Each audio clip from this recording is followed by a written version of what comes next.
Hey there, extraordinary educators. Welcome back to On Secondary Thought, the home of purposefully imperfect teaching, where we discuss all things middle and high school. The whole idea behind purposefully imperfect teaching is making those decisions that you truly believe are in the best interests of students. And what I've learned is that as long as my intentions have been good, I can accept the outcome. If you've been watching our series of videos on getting started with your virtual year of teaching, you know this is our fifth and final lesson in the series. So let's get started. The overarching question for this unit is how can we ensure that we create a virtual learning community where everyone is included in a way that makes them feel valued and respected?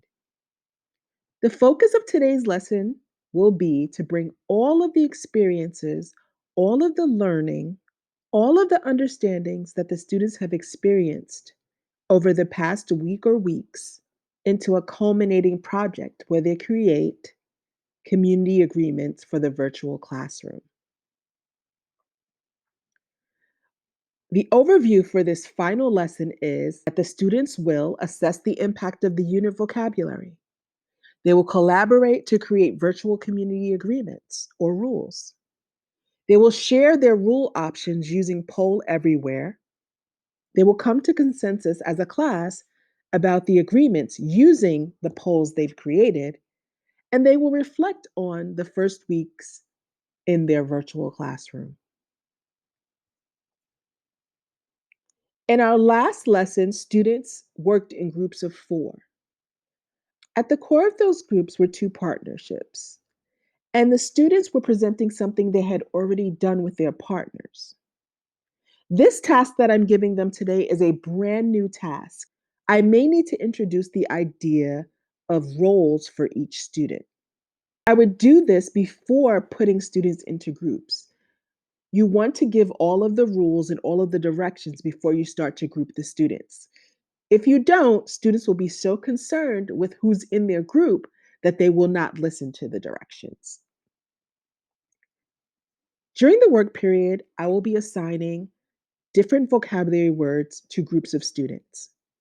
I'm choosing 4 words, and there will be 2 groups responsible for each of the words. You have to make a determination of your grouping sizes depending on your classroom.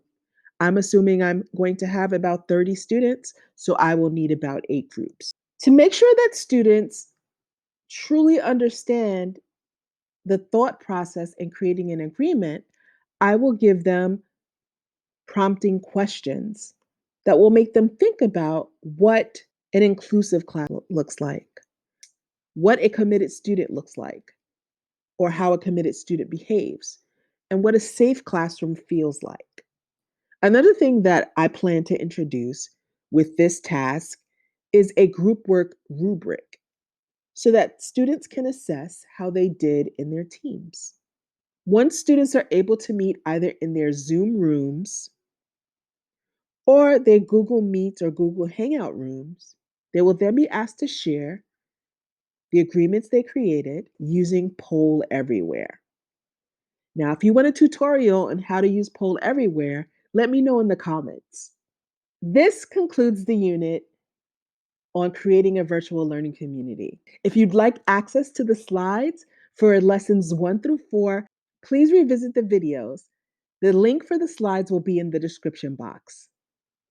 Thank you for stopping by on Secondary Thought, the home of purposefully imperfect teaching. See you next time.